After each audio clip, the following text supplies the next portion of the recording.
So I will now invite my panel to join me, and I'm done with my presentation. Okay, Caroline Bright.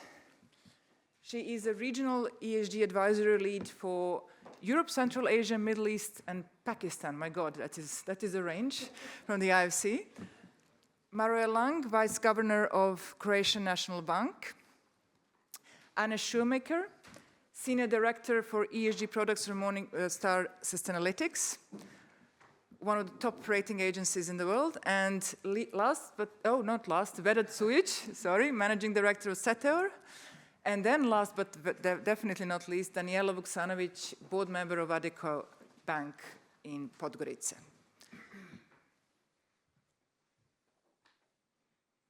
This thing has low battery, so I'm going to shout for people to ask questions. Hello, everyone, and thank you very much for joining me. I expect with a lineup like this to have an easy job of asking a short question and then just listening to your expose. Feel free to jump in if you have something to add or you just don't want to answer the question. It's fine. I'm nice. Goran has left the room, so I'm a nice moderator. So I'll start first with Caroline on my left. IFC has its own system, and it has been successful. How do you view this deregulation? I gave my opinion. What is your opinion? Okay. I think the critical thing for IFC is not regulation. And it's not even about disclosure or reporting. Because, as you say, we have our own system. And for IFC, we don't mind what reporting you're doing. But most of all, when we look at any client, any bank, any real sector company, we want to know the underlying practices. And I think this speaks to the point that you made in your very excellent introduction. It's not about disclosure for the sake of disclosure. It's about underlying practices.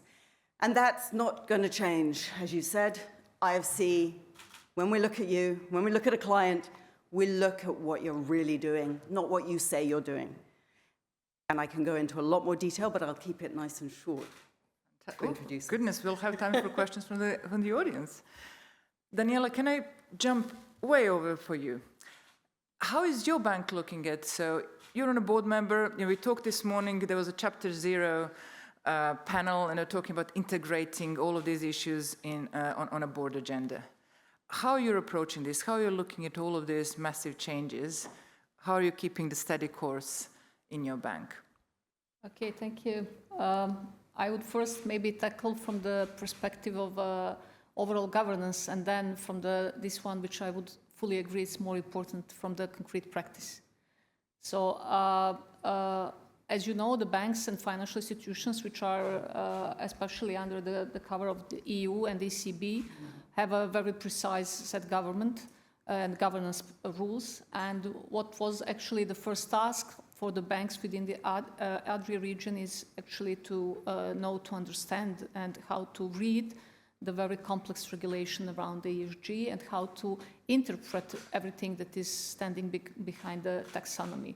So I would say that there we, on the roadmap that you showed, that within the Adria region we are moving forward now. We are maybe not there where the other maybe more developed and matured markets are, but we are setting a very, I would say, sustainable and meaningful framework, and especially building the resources within the bank to properly address and know and understand these topics. We are building resources on the side of the reporting, which now brings us to something which is very important, and that is reliability and data quality. So if we're talking now about the region, we would definitely need to tackle the question of data quality, understanding the data and the definitions behind them in the sphere of the ESG, and maybe particularly within the concept of E within the ESG. We are strongly giving the best efforts to make this topic somehow recognized within the whole stakeholders that stand around the bank.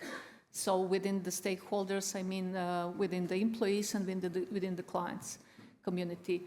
What must be said there is that this topic should be balanced, somehow in a balanced way tackled by other stakeholders on the market. So policymakers, state, NGOs, everyone. Why I see this is important? Some maybe 15 years ago, there was a practice within the banking industry that was maybe the beginning of digitalization within the banking groups in this region. So you had like a strategy of the bank, and you had somewhere a document which is called a digital strategy. So they were separated. Today, it's not anymore the case. I don't think that on the long way run, we should have a strategy and ESG strategy. Because it should be somehow inserted properly in every aspect of our initiatives, long-term, short ones, in our products, in our processes, in our governance, everywhere. So, I mean, for this stage, it's something which is, must be done in order to recognize properly directions where we would like to go. But on the long way, I expect to see that the ESG concept is integrated fully in the everyday practice without the labeling it. It's directly that. Exactly. My boss told me, I want you to get you out of the job, which is the right thing. You know, if what I do, which is the head of ESG, is actually properly integrated, I would be out of the job. Hopefully not before I pay off my mortgage. Maroje, you're a little bit ahead. On the road, you were hit by EU regulations a little bit earlier. So how do you approach this? You're somewhere in the middle. You're part of the region, but you have to be already compliant with EU regulations. How is Croatian National Bank approaching all of this, and from your governance perspective as well? We think about the approach of central banks, what they are doing in terms of ESG. Let's go to the ESG. Is there are two things that the society expects from this financial system in the area of the issue of climate. One thing is to provide financing. The other thing is to deal with financial stability and deal with the risk.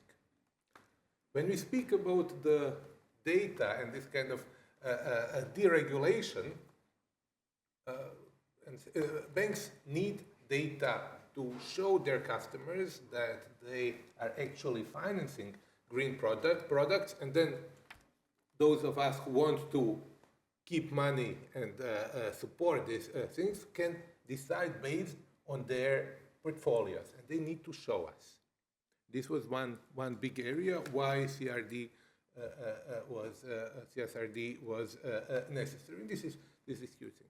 The other thing, which central banks are focusing even more, is dealing with risks. So what central banks, and starting with the ECB and Croatia since the beginning of 2023 has entered, was we ask commercial banks to understand their risks, climate risk. It is a new kind of risk that people did not expect and take into consideration before. What has changed with this kind of anti-vogue thing and kind of postponing is the kind of transition risks which are now being slower, will not materialize over the next couple of years, but maybe in 5 or 10 years we will have big transition risk. What does it mean? It means you are giving money to an oil company, and then there is a tax on carbon, which we are all waiting for increases, and then your investment goes sour, and then you lose money. And this is something which we care a lot about it. So transition risks, not in the foreseeable future, but in 5 years, 10 years, it could be a problem. But another problem is, another issue which is happening are environmental risks. If you are giving credits to the first row next to the sea, no, it could be risky if it is like a 30-year product, or some other similar things if you are investing in some kind of environmentally endangered activities. So this is how we are approaching as a part of the central banks, dealing mostly with the risks, but also want to have our people, citizens, understand where and how they are putting their money and have this financial sector channeling those monies in the areas where we as a savers want it to be. And we spoke about resilience just before on the first panel. It's incredibly important, and it's not priced in properly, I would say, fully in, especially infrastructure and real estate. It still needs to be get into the valuations properly. And so one thing which is now happening, and it is quite important, we had a big meeting of the central bank. There is something called Network for the Greening of the Financial System. And this is central banks come together and say how we can support this kind of climate transition and climate mitigation. And big thing was US has moved from this panel. However, we had 13 new member states, mostly from Africa, but now we have over 100, around 150 members or observers in the panel. So basically, almost everybody else is present. And big things, last time it was transition plans, because it is not only problem if you invest your money into oil refinery, but it is much more important to invest into transition technology which will lower. And this is something which was not covered in taxonomy, but is very, very important, this kind of investment in transition. And now we are moving towards adaptation, towards physical risk, and which is something which is very important, is short-term scenarios, so that everybody can use those short-term scenarios in understanding possible both transition but even more physical risks in their region. And it will be published later this month. I urge you, whoever deals with and analysis, to go to NGFS webpage. Very, very interesting to think what will be impact on the financial system. Indeed, and we talked about, there was a World Bank report again about the vulnerability of the region. It's overlaid with that to really give you a good view.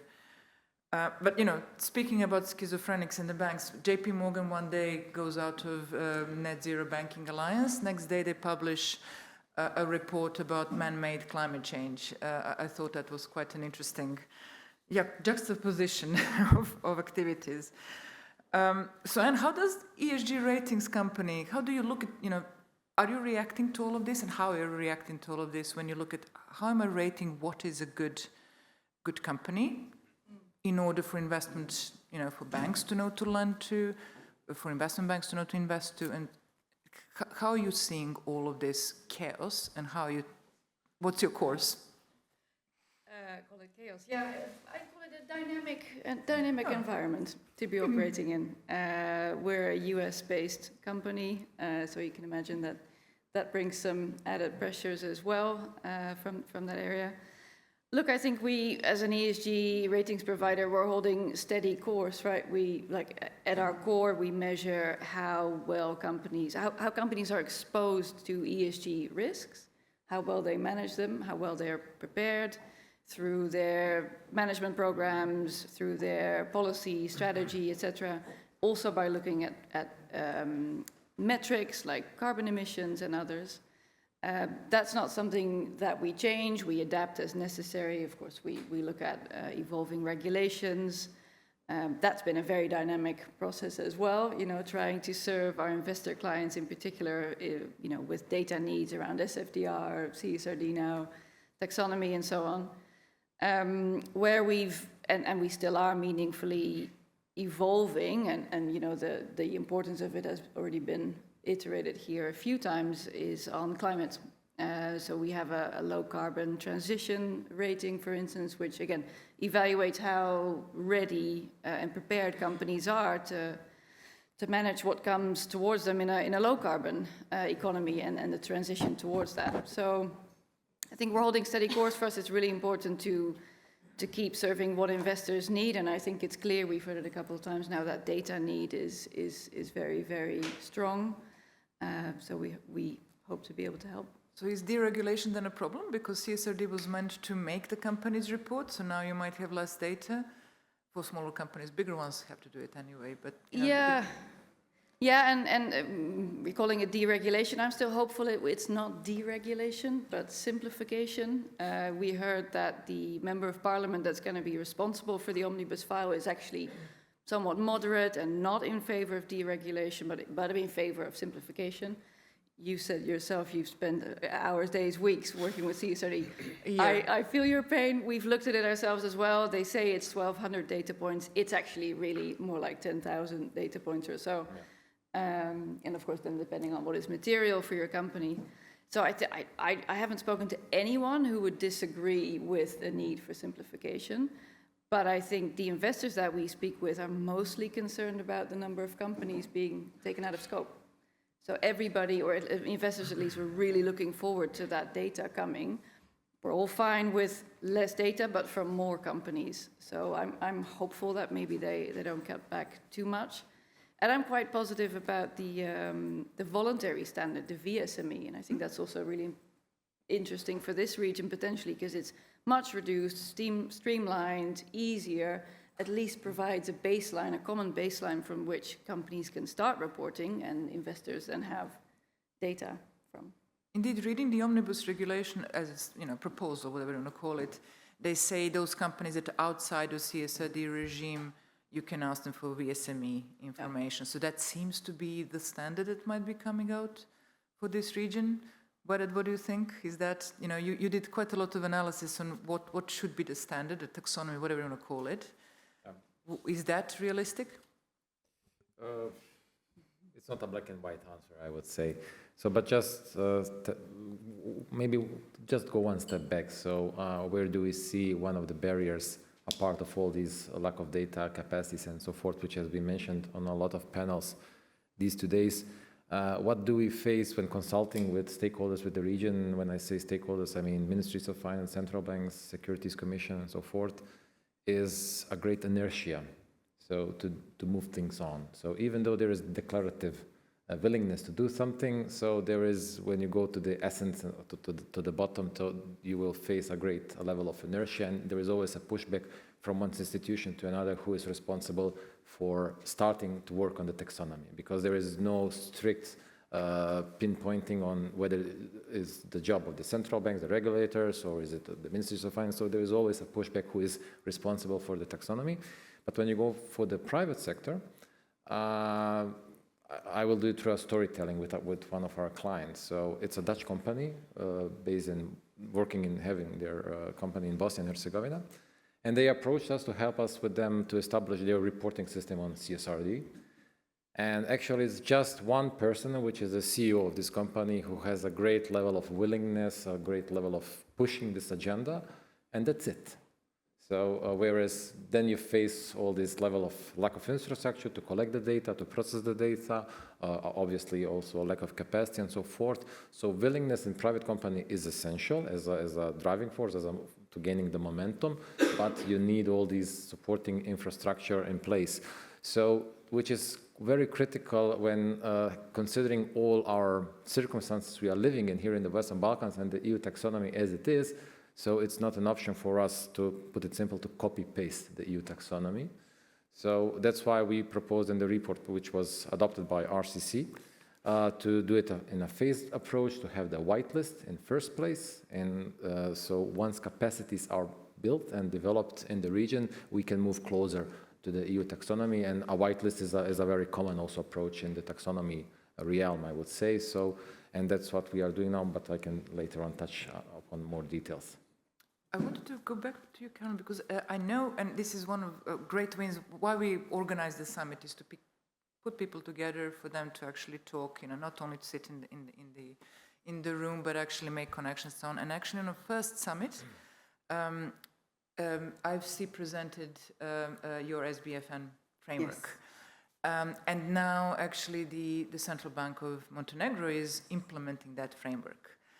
And as I said, great result, because that is something that what we were actually striving for, some results, some real life impact of the summit. So Vedat said, well, nobody wants to take the responsibility to develop a complex system. Maybe IFIs have the capacity and recipe. Well, yes, let me talk a little bit about SBFN. So you talked about NGFS, and we're going to get into a lot more acronyms. So the Network for Greening the Financial Sector, a very important network led predominantly by the central banks of mostly European countries, but now, as you say, much broader. IFC also started a similar network a little bit earlier than NGFS, and it's called SBFN, Sustainable Banking and Finance Network. So it's been running since 2012, and we started in the countries where IFC operates. So obviously it's not the EU, it is our emerging market countries. And we got together, started actually in Asia, we got a group of like-minded central bankers together and banking associations who all said, this is a problem. What do we do? How do we promote sustainable banking? It was a couple of years ago we added the finance because we started getting interest from capital markets regulators and ministries of finance. So we expanded the network somewhat. But what is the idea behind our network? It is a little bit different to NGFS. I think ultimately the same goals, but we operate a little bit differently because we understand that our members are coming from emerging markets and actually are looking to us and to each other for guidance, for help.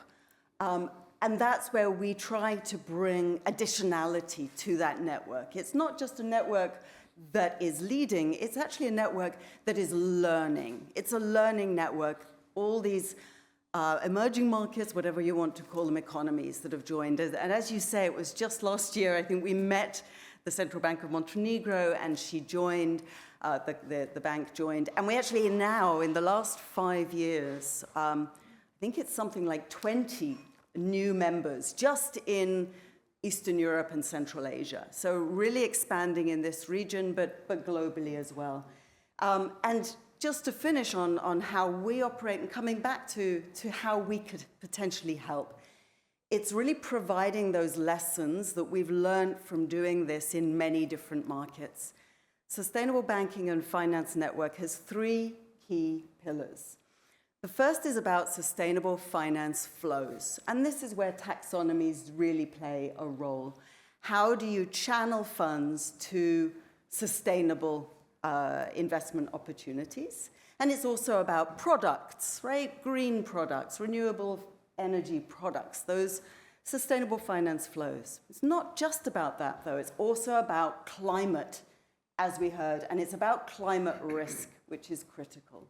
How do we manage that risk? Do we want to do a mortgage for that company, that little hotel right on the seafront? So taking those climate risks into account. But then a critical third pillar, which is where I come in with my ESG advisory that I'm sure we'll rebrand as well. But it is about those old-fashioned, boring environmental, social, and governance risks. It's pure, simple risk management. Not just climate risk. There's a lot of other risks. We talked, the previous panel was talking about social aspects of the transition. There's social risks. We had an earlier panel I listened into on human rights. That's also a social risk. There's more than just climate risk.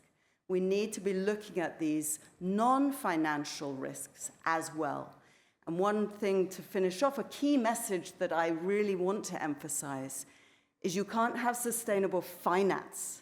You can't have the flows if you don't have that good underlying ESG risk management. And that's where we can come in with SBFN and our tools.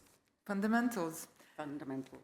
Daniela, you're on the receiving end, and I'm going to give you an opportunity to tell us how it worked for you when Central Bank of Montenegro came out, this is the framework we want to use, and then you need to transfer it to your the companies that you lend to, the companies that you invest in, and as Vedat said, they're not ready. So how have you received it, and how are you then transferring, how are you supporting those companies in improving, let's say, evolving? I think that we are all aware that it's a process. It's a process where we actually need first to set up internal resources on the side of the banks in order to really properly address and understand this topic. So we believe that on our side we set up properly a framework and risk framework within it in order to recognize all risks which are coming from the social and governance as well from the environmental part, and to properly address it within, credit or market or operational risks. And I would just mention and agree with something that Caroline now mentioned, that in terms of governance, there is lots of things that banks are already doing, not because of the ESG, but because the working environment generally within the finance industry changed a lot. And I would say now that 25 years ago, when I came to the banking sector, banks as an employers were pretty much desirable. I would say that today for younger generations, it's clear to all of us that it's not the case anymore. And I see that as something which is really strictly connected with the governance models that we have within the bank, with the transparency that we show, with diversity which we include and should include there, because without diversity, today, in today's environment, you cannot actually lead successfully, you cannot build resilience that you need, you cannot retain talents. Actually, I think that's the biggest issue that we currently face on that side. And there, I believe that banks are doing really a lot, and that we are aware of that. On the side of Adria Group, I can say that we have a group-wide initiatives which I believe help to properly onboard people to the organization.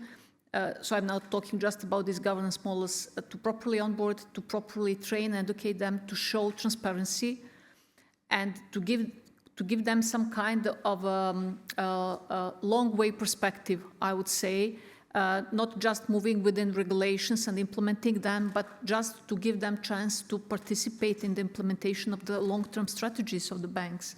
Without that, you cannot keep these younger generations. For them, it's important to give them a chance to be part of the mission that you have. Without that, you cannot keep them without good salaries and good bonuses. So in that terms, it's very important to implement governance and something which is not part of the regulation and which is not part of our morale. It's something that we need really to stay competent and resilient.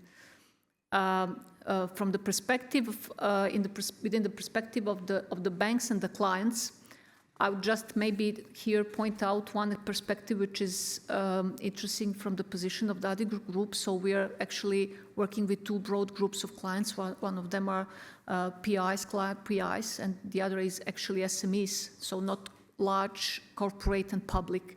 And within the SME community, this topic is particularly, I would say, challenging. So we are talking companies with smaller capacities.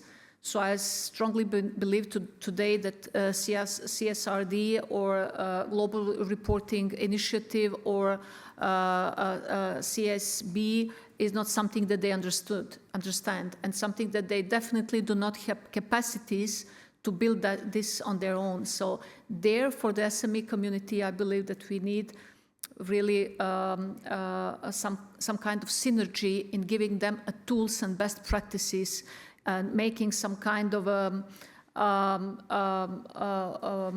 region-wide, I would say, programs to help them on board on these topics, and to make out of that concrete initiatives on the level of the products, on the level of the transactions, on the level of the some kind of grants which should be available to them with the help of the banks to improve the tools within the organizations, to improve reporting channels and data governance within the organizations, and to help them on the, let's say, on the long run, to reach some markets where they really would need to be ESG fully compliant in order to be able to be present there.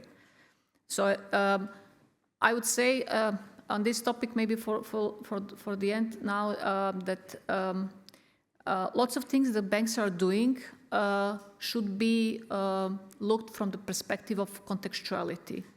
So if we are talking about, I will again mention now digitalization, we are talking about perfect, nice tools, AI, models, everything that is today available to be put on the production. But if you do not put that in the real context, then it's not worth anything. So the same on the ESG side. I mean, if you not put that in the context and succeed somehow to explain to clients what are the benefits, real benefits in the long way sustainability of their companies, then it will not be a successful way of implementation, I believe. And I'm going to latch on two things that you said. Context, which is, the context in the developed world is not the same context here. And the developed world is not the same context anymore. So, and back to you, how do you contextualize the company that you're looking to rate? Maybe this is not particularly interesting for the audience, but it's super interesting for me. So I'm going to ask, there is a big push against DE&I in US. So talk about context, right? Do you contextualize for that? Well, this company can't report anymore because it's going to be prosecuted if it does. This company can't do everything that a Western company can do because it cannot access all those loans and financial systems yet. They will come. So do you adjust for that? How does that work? Yes, it's a really good question.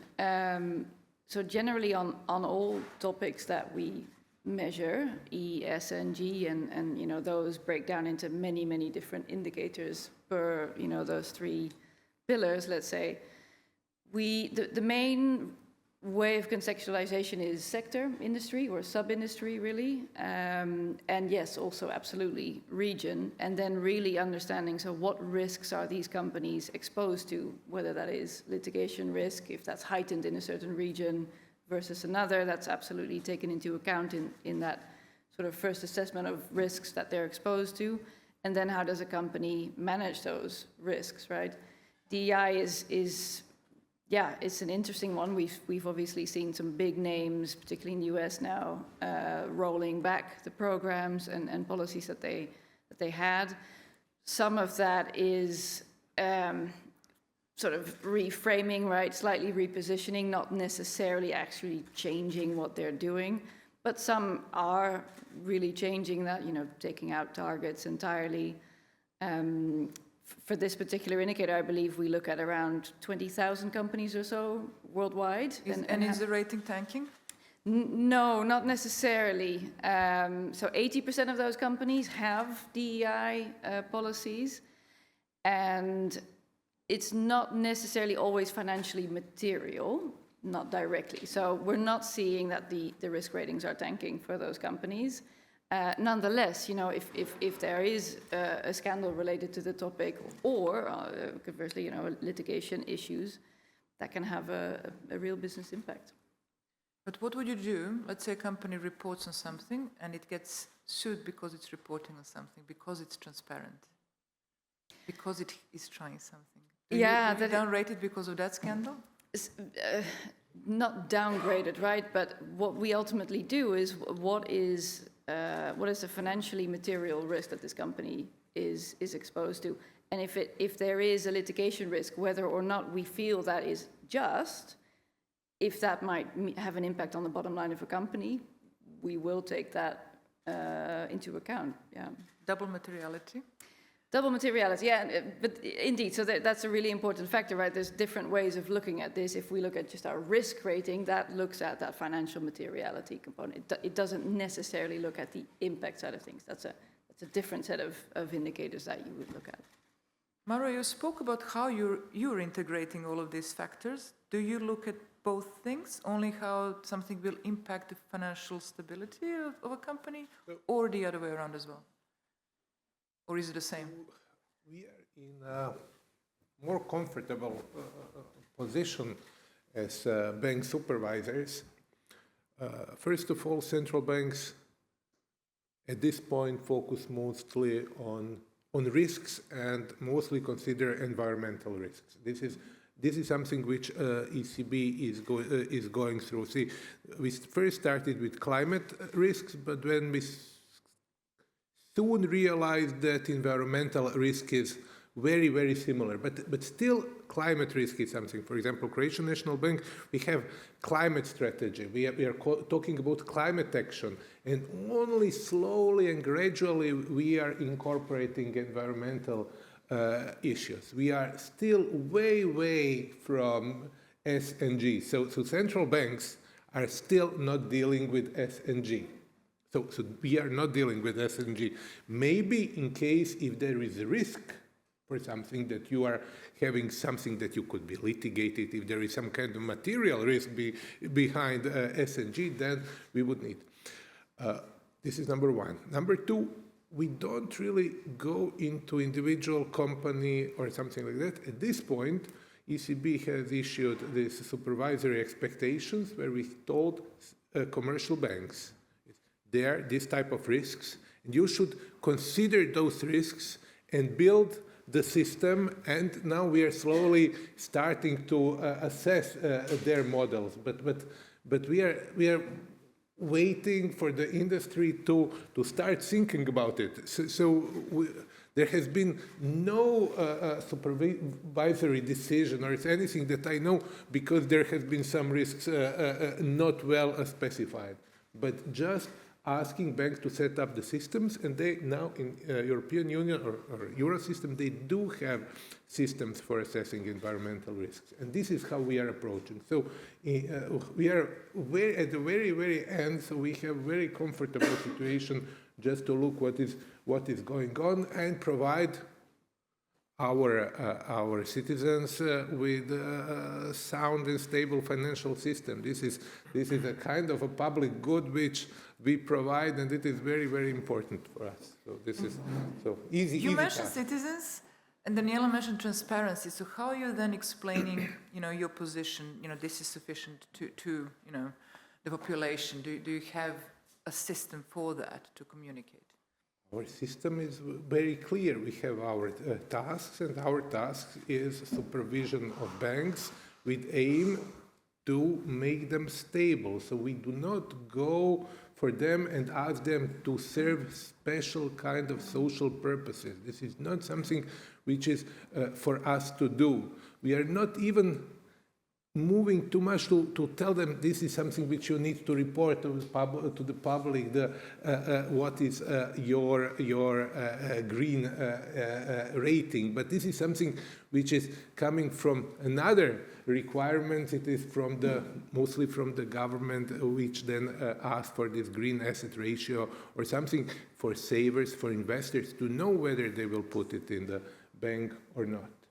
But even those assets, if you ask me, are difficult to calculate, because if you just take some kind of carbon emissions, okay, this is quite clear, but this is a company which is producing a lot of carbon. But if they have good strategy, good programs of decreasing their emissions, it could be really major impact. So you actually might want to impact cement plant if it is doing a good job in reducing emissions, even though there will be huge emitters in the future. So it is very difficult just to say, don't do it. And we had, Rudnik Pljevlja just now before. Yes. You can't just switch it off. Yeah. It's 40 to 60% of Montenegrin energy is coming from this place. So, health and well-being and functioning of the system depends on that. Yeah. So, there is a weakness in that as well, but it also means it needs to stay for the foreseeable future. So whatever the rating is for a coal company, it kind of needs to stay for a bit, would you say? Yeah. Yeah, I mean, we now have big discussion about investing defense industry. Defense industry is very, very dirty industry. It is very dirty industry. On the other hand, there is a need to invest into defense. So we need to invest in steel, it is very, very dirty industry, but we still need to come with it. So it is very difficult to say, no, we are not investing in it. So it will be we are in very challenging times now, And we cannot just do as nothing has happened. Indeed, and there are exclusions, as Anne will know, systems to sort of exclude investment in defense industry, exclude coal, and it's a really blunt instrument which doesn't contextualize, I would advocate, especially for developing regions which need to power themselves and defend themselves as well, and Europe as well. So, Vedat, going back to you, because you're in the trenches, we're sort of talking from the clouds, but what is happening in the trenches? How are companies actually reacting to all of this, and how are you helping them? Apart from Valium. It's sometimes bloody. But I think that we all here quite know good the reality of the economy, which are small and medium enterprises. So they have very limited capacities in any form, and many of them are quite undeveloped in their main business, what's the purpose of their business. So then ESG comes very late on the agenda in many cases of the businesses, and that's the reality. But another example, I would like to highlight here is just to demonstrate this, which is not an SME, but which is the largest or one of the largest corporates here in the region, based in Sarajevo. So they have facilities also in Serbia, Germany, etc. And they approached us whether we can help them with issuing a green bond for 2 of their projects. And when we explained the necessary steps to do the green bonds, they said, "Oh no, we will do the conventional bond." So for them, as the one of the or the largest corporate, it was a brain drainer. So to go with the green bond, and they said, "Okay, we will do the same project we intended, but we will do the conventional bonds." So that's why it's important in the first place that governments step out and showcase that this is possible. So it's. What was the problem? Because we have Morningstar Sustainalytics here. I know that your colleague was helping with the first issuance of green bond for Elixir Group, right? So what was the problem? Is it no help, or they just couldn't be bothered, or because you can actually attract sustainable capital with a green bond? I think it's lack of understanding in first place. So they don't really grasp the long-term benefit of the whole intervention. So that's, I would say, one of the key reasons. So on the second hand, so it was also that it was for them just to be in trend. So if green bonds are now trendy, let's do it. But when they did the comparison in terms of their financial and internal, so they concluded it's cheaper for them, costlier from the cost perspective to do the conventional bond, and that what was their decision. But as I said, so given that you need just one hand to count all green bonds in Western Balkans. So you have in Serbia 2 by the government and 1 by Elixir Group. You have Northern Macedonia for the environmental fund, and you have 1 corporate bond in Bosnia and Herzegovina, and that's it. So what we need are frameworks, but not very strict frameworks. So start slow and low. So that's what we need. So to adapt to our local circumstances, but also, and many people here in the panel mentioned carrots. Obviously, we love carrots. They are healthy. So, but definitely what we came across with speaking to all of the stakeholders, they are proposing incentives. So, for instance, for the green bonds. So, and we did a very simple calculation, actually, to use it on the example of Montenegro. So if Montenegro would, for instance, impose a 5% tax shield on green bonds, I think corporate tax in Montenegro is 15%, if I'm not wrong. So, which means it would lower the profits from this particular intervention by 5%. So this would decrease the levelized cost of energy for the wind farm by €2 per megawatt, which is translated for a 200 megawatt wind farm, a saving of discounted 20 million. So it's not peanuts, so it's something worth. So these kind of incentives, which have a start and end period, so it's not for the lifetime, for entire, but let's say for a couple of years, are there to gain momentum to create the market, and then to showcase the private sector. Okay, we are the governments, we are paving the way, we are showing it's doable, and now to invite also the private sector, the corporate sector also to play with. So creating the environment, yep. And private capital will come, and the companies will come. Yeah. What about the small players? They're still, you know, they're just on the receiving end. You know, your little company, how they are, you know, are they saying, well, this is all too complicated, there's all this backlash, you know, Trump is saying this is not good, you know, I'm just going to not do anything. Is that happening? Yeah, definitely. Small companies, especially, are mostly driven by the supply chain. So they have some business with the EU, or they are a subsidiary of an EU company or whatever. So they feel the pressure that they also have to report. And frankly speaking, there is some technical assistance provided by some institutions which help those kind of companies, but it's a fraction, but it's still there. So they pretty much rely on those kind of assistance, which helps them at least to build their internal capacity and then to keep on this capacity.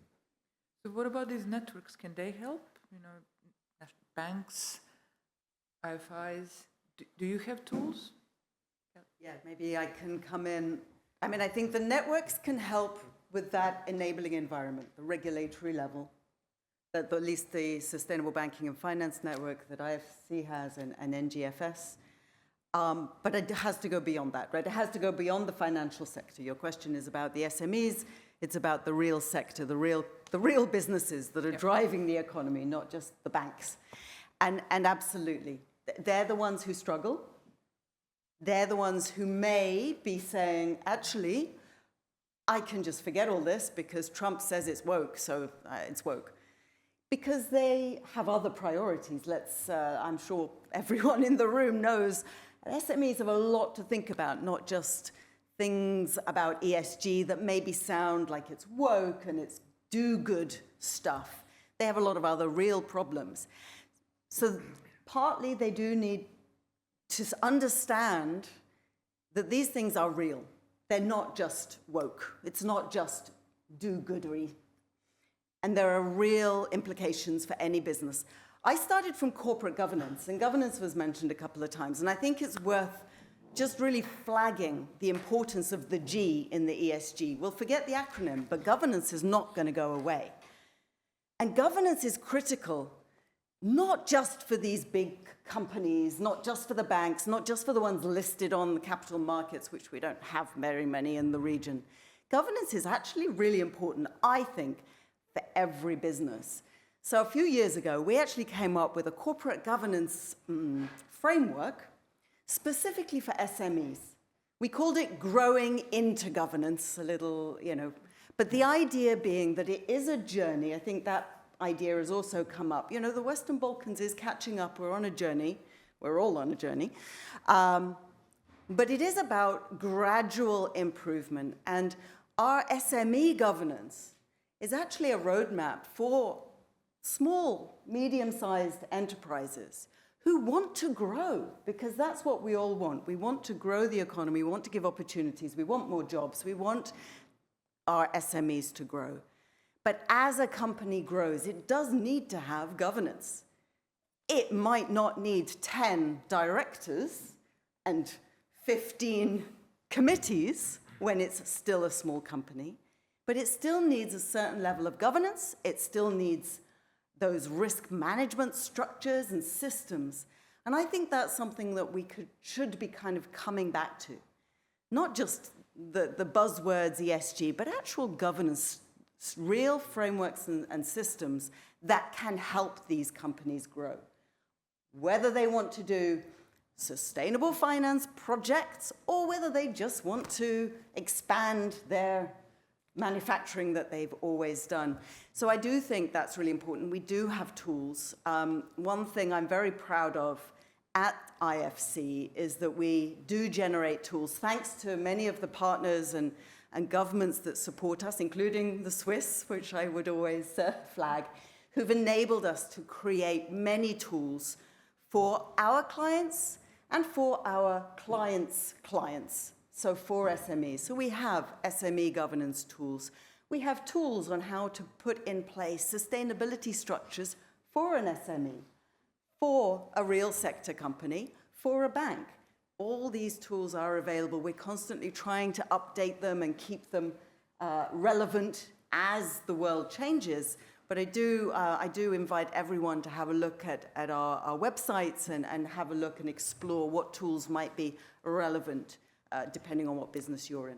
They're quite friendly, I would say, that user-friendly. So I have a little bit of time. I have time either for a question from the audience or I'm going to ask the last question. So I'm giving you the chance. Any hands? No hands. Okay, so I will ask the panel, quick fire. So 2030, what is one systemic change, one thing that you think would have the biggest impact? And you can talk about your region, you can talk about global impact, because, you know, what will take us out of this turbulence? What will make us win? Daniela, please. Okay, I would just maybe shortly then say on the level of the region that I believe that these kind of topics within the region, especially with the support of EU countries within regions comparing to those which are still not in the EU, should bring some kind of synergy on the region level in order to support the whole region to go toward the same direction. If we are talking about investors, then we should somehow capitalize on certain regional resources that we have. And in terms of that, we should use synergy somehow to broaden the market and to unify the practices, not just on the topics of the ESG, but generally to unify the practices in order to set up the framework which is simple than it is currently in order really to bring sustainable investors. And the other thing in terms of long-term sustainability in certain industries, we within the region should really recognize how to fit in this whole landscape in order to really support truly proper setup, I would say, in the reliable agriculture or sustainable agriculture projects, ecotourism, if we're talking from the now perception of the banks and industries which have potential and where these topics should be tackled, and of course renewable energy. Nice and simple. Yeah. Vedad? Before that, just to comment on the green bonds, so one important note is that we are currently developing for the Regional Cooperation Council the Western Balkan Green Bond Standard, which we are going to submit by the end of this month for the first consultation. Then during summer we will have political consultation, and it's subject for adoption during the London Summit. Is that the one thing for 2030? Sorry? Is that the one thing for 2030? Before, so it's this year. So no, I mean to get us to 2030 the systemic changes, so the second part of my response is, so it's embedding ESG, or in a broader sense, into financial regulation. So, but in a wise way, not just simply, but in a wise way. So follow the money, and that's one of the ways how to tackle this. Follow the money, I love that. Anne? Yeah, maybe slightly along similar lines. I think, you know, we all agree that disclosures shouldn't just be about disclosures, but without disclosures, you, as an investor or a bank, don't have the data to do your risk management properly. But as a company yourself, you don't have the data to then operate on. If you speak about good governance, you have to have insights into you know, what you actually do, whether that's carbon emissions or water emissions or anything along that sort of ESG spectrum. So yeah, I would say I think there's a big role to play still for regulators around disclosures. And whilst I agree that, you know, at a regional level there might be a need for local nuance, and I still think that convergence and making sure the standards are interoperable is super, super important, so that, you know, your company here in the Balkans doesn't have to report on something else than they might need to do for their European supply chain company, right? And what you don't measure, you don't manage, which is very often used. I did not invent this, but it's relatively new here, so I can get away with it. Mauro, please. I mean, Daniela has already mentioned, so the single most important structural change that I have, positive structural change that I have witnessed, was the entry into European Union. And I think that entry into the European Union will really bring common standards, common values, common practices. It will also bring some means how to impose them. I understand that some countries are closer to this process, that Montenegro is ahead maybe in this, but other countries are also on the process. So 2030, I hope we will see a couple of new member states, and it will bring a lot of good things, including in the area of sustainable finance. I love that. More pieces to the mosaic. Yeah. I like that.